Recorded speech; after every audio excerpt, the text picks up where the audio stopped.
Hello, I'm Anita White. I'm a life coach with WhiteLighter Coaching Quest in Stillwater, Minnesota. Welcome to my show, Coaching Conversations.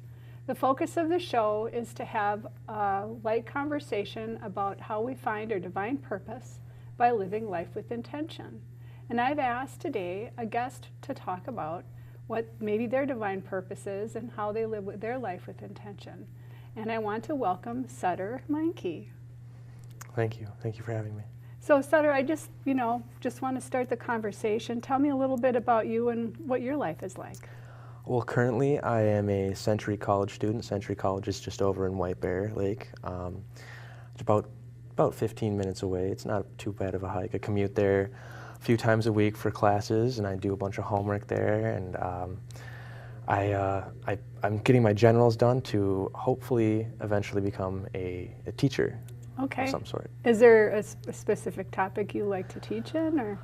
Well, it originally started with math, and then it migrated to music, and then it migrated to history, and it's really kind of up in the air at the moment. But I just really like to learn a lot, and I feel like if I like to learn, why not teach as well? Okay.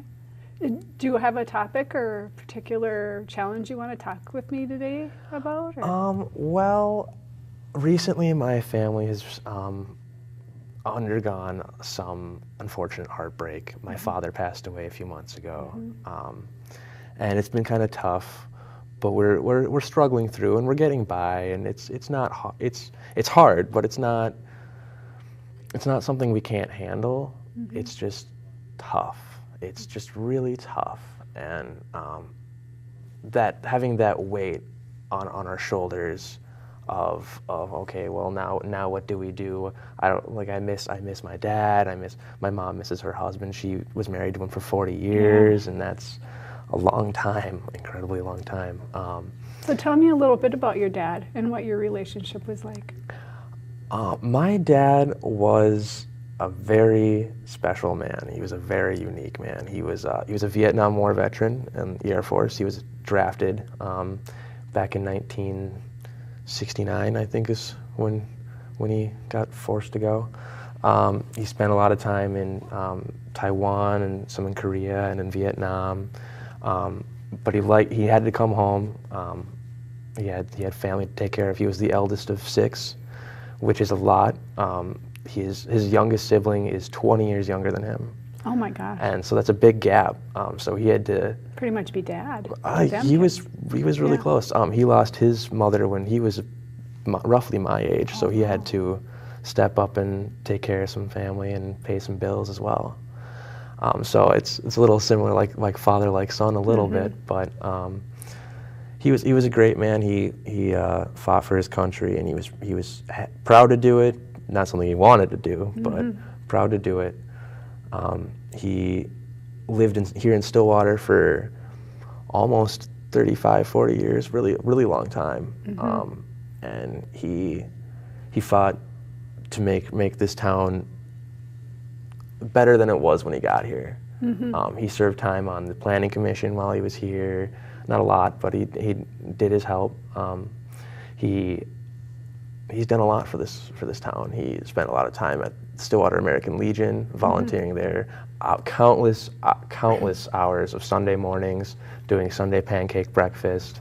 He's probably cooked, I think the most he cooked was maybe 1,600 eggs in one day. Just on a Sunday morning, which is amazing. Yeah. Just with three frying pans, which is crazy to me. Yeah, it just sounds crazy. But it was great. It was fun memories. It was good. He was a good man. So how was he with you at home? Well, the best way I could describe it would be thunder and velvet, and then a little bit more thunder.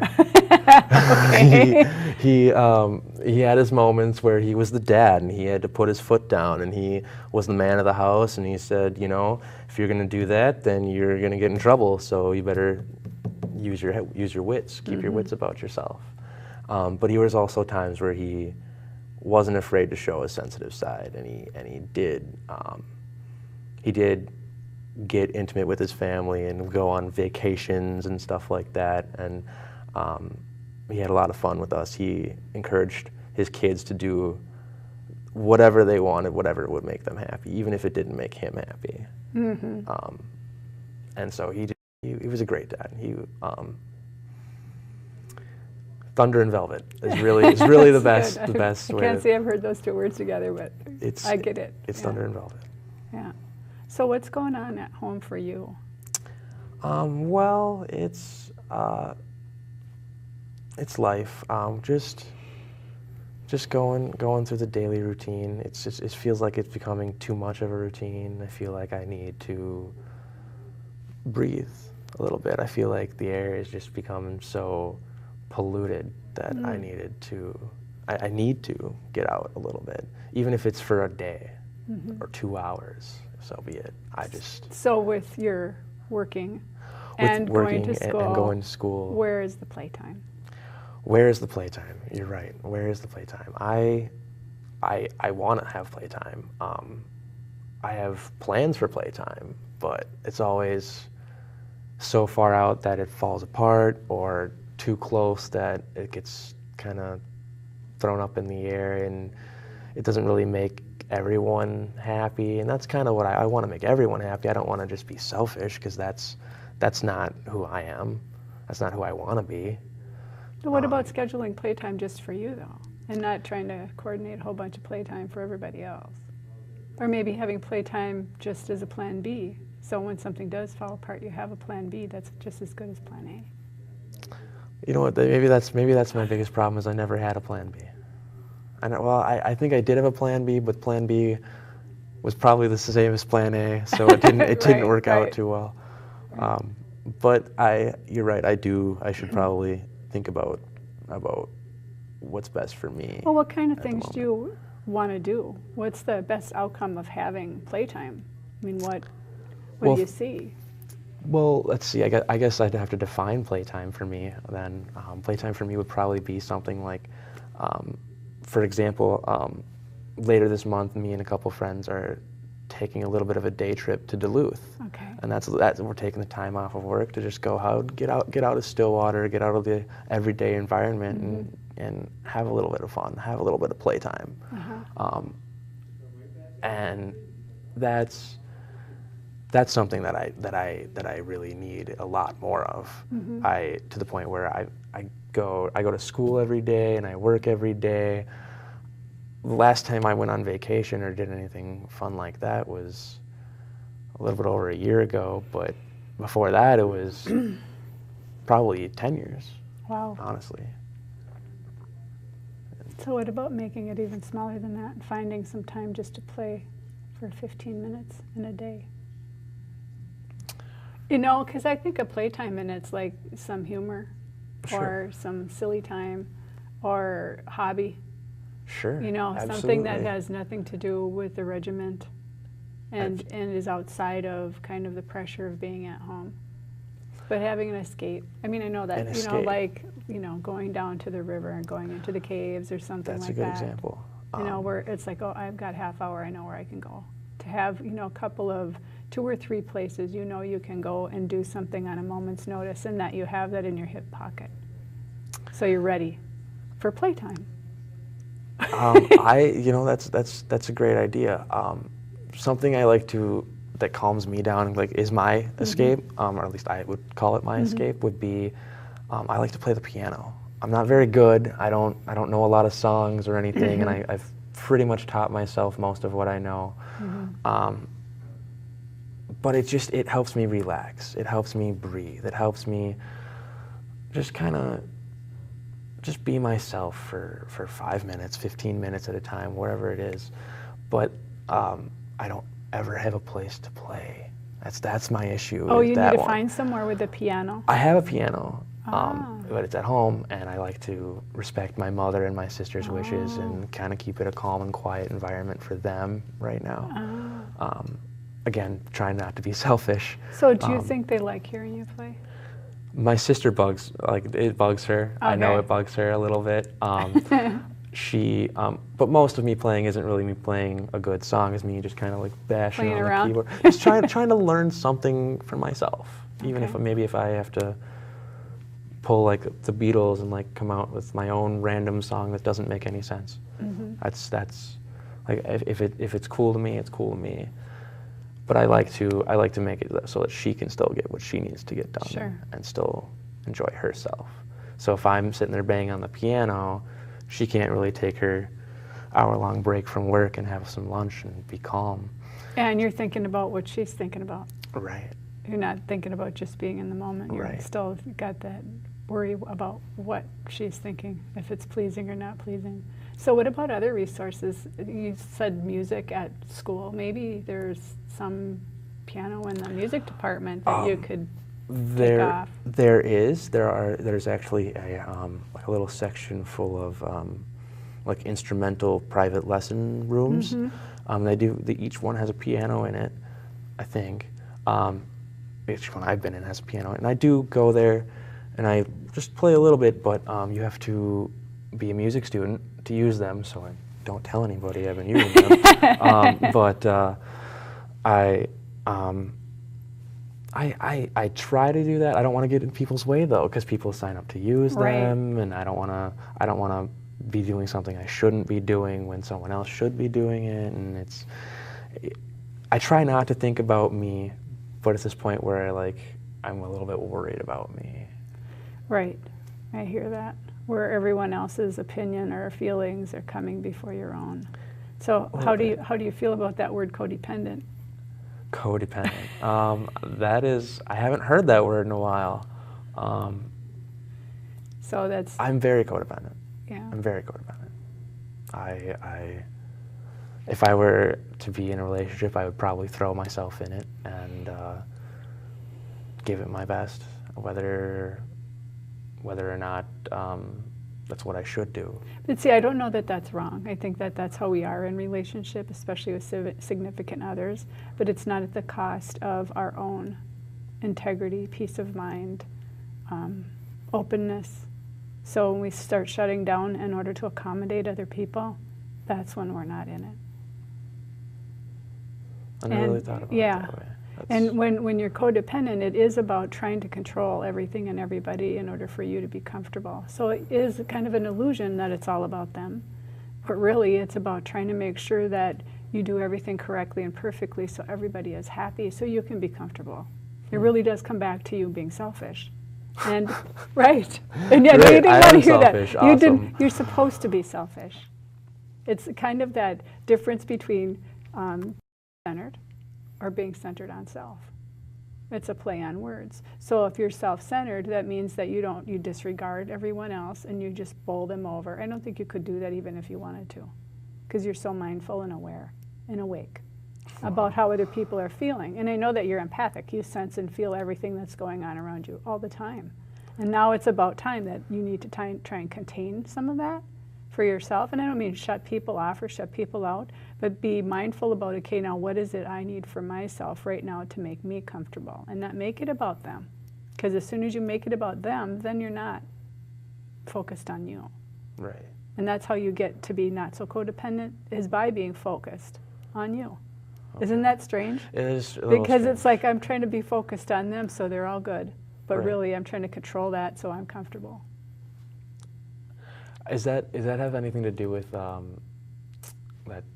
God aspect that everyone supposedly has in them a little bit? Well, where absolutely. they need to some extent control something in their lives. Oh, you mean like the God complex? God Is complex. that what That's you're thinking about? what I meant. No, I'm that's sorry. when you think that you can control whoops. everybody else. Whoops. When you really, really believe that you have the power to control everybody in your life and the whole universe. That you're What do you so, mean I don't?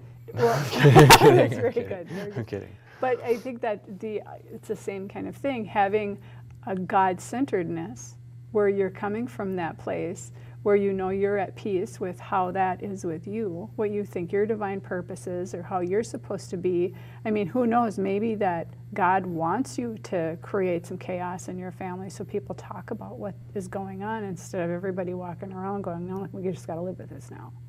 We just got to make do. You know, there's a lot of ways of dealing with that silence, and maybe it isn't the silence that needs to be there. So by you saying, are you uncomfortable with me playing the piano? I really want to play the piano. Instead of just doing it and going, oh, but not bugging her. Right? No, I usually do ask, say, hey, do you mind? Or and she'll say, every now and then she'll be like, okay, you can go ahead. I'm leaving soon. Can you just wait till I leave? Or something like that. And I will, and I usually am. But one of these days, I just feel like just banging around on the piano and having a good time and just not caring what anyone else thinks. But I just, part of me just can't do that. I just have to. I was raised to respect my elders, and my mom is certainly my elder.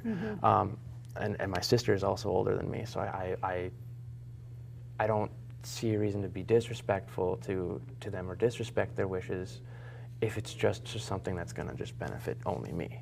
Right. I get that, especially when you're trying to keep harmony in the home. Right. But still right. To be able to find your way of doing that when, they're not home, I'm going for the piano. To know when you come through the door. I do that. I do that. Like, that's my thing. Yep. So what other ways do you have fun? Have fun? Well, I play piano, and I try to get friends together to go do something. Right now, lately, I haven't really been having a whole lot of fun because of school and everything, and unfortunately, with my father passing, fun times are just kind of like, we mostly just remember the fun times rather than have fun times, and that's fine because that's what we're supposed to do. You're supposed to have memories and remember the memories, and that's great. But you can do that the rest of your life. Right, exactly. I want time to be. I'm 20 years old. I want time to be 20. I want time to have fun. This summer, I learned that Paul McCartney of the Beatles is going on tour, and I told my mom that he's going on tour, and she said, "So when are we going?" And that's something that I want. Not just for me, but that also benefits her because she's a big Paul McCartney fan. Cool.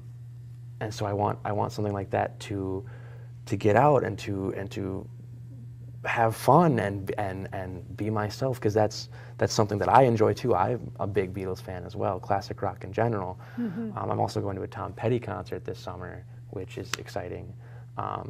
But I just, that's what I do for fun. Is I try to get out and do something fun, but sometimes it's hard to find that thing to do, and sometimes you never have the resources to make that happen.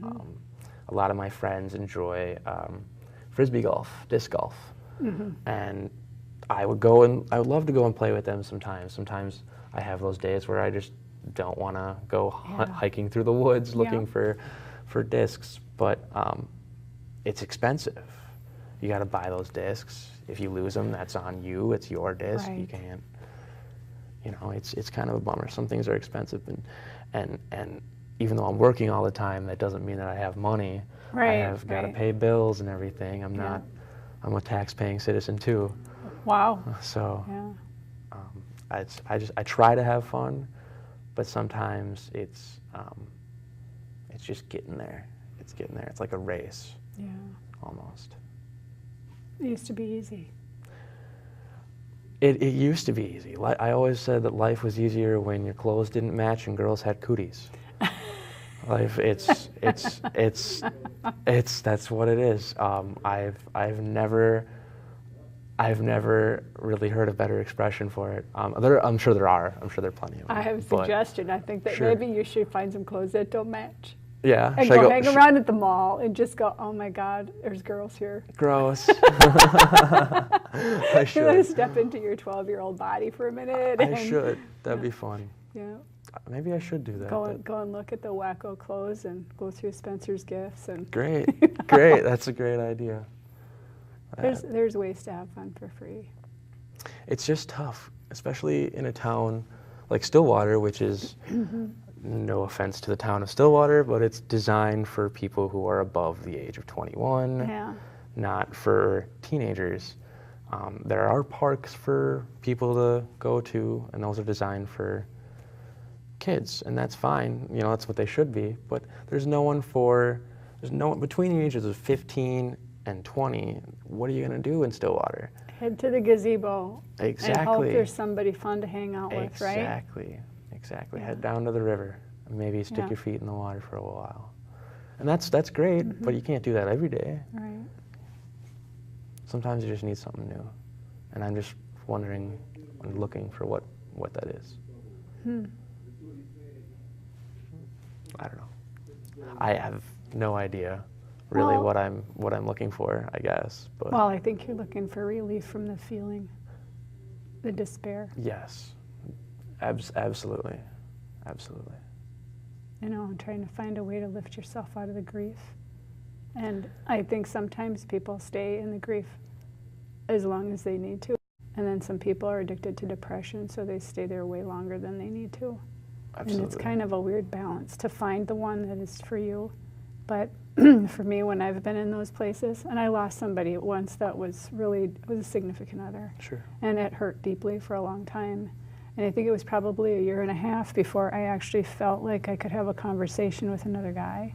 Wow. And I was so afraid of being hurt like that again that I didn't know that I could ever give my heart that much.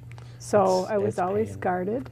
And to have that walking around, not consciously aware of that for a long time, but just having the pain there all the time. And knowing that it clouded everything. Anytime I tried to have fun, when I went to a movie, you know, anything that I did, it was always kind of riding there. And for a while I thought that I had to wait for it to move out like it was a bad visitor. Right, right. I just have to wait for it to move out like depression. I think I'll just wait until I get over this. And it's like, you know, that when you're mindful, and if you remember from my manifesting class, Yes, when you write down all of the things that are in your heart, what your burning desires are, that's what your mind unconsciously, consciously starts looking for.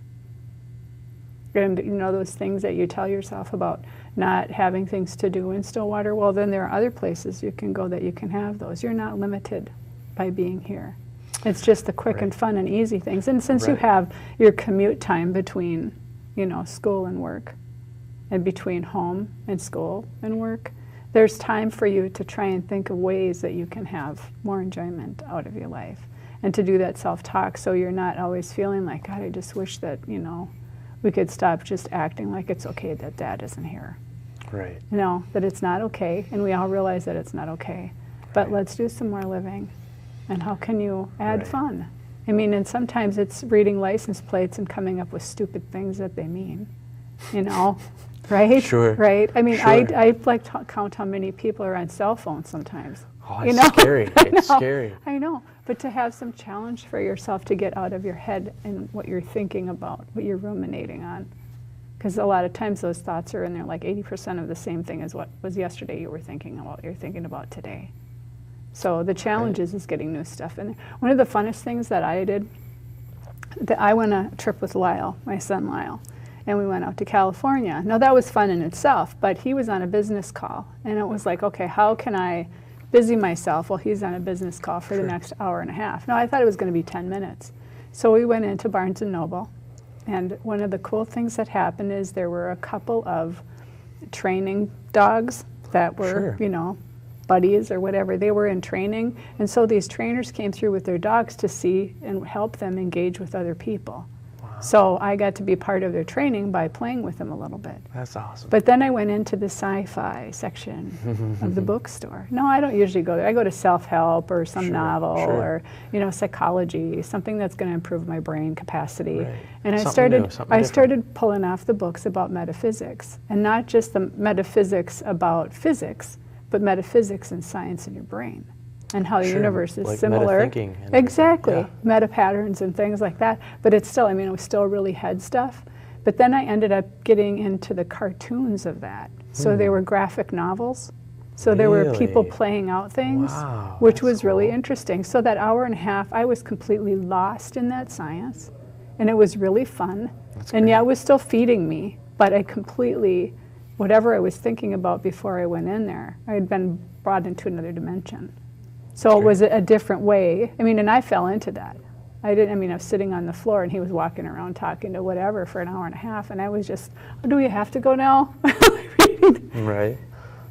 So I think wherever you are, you can lose yourself in whatever it is instead of waiting for something to happen, to be more intentional.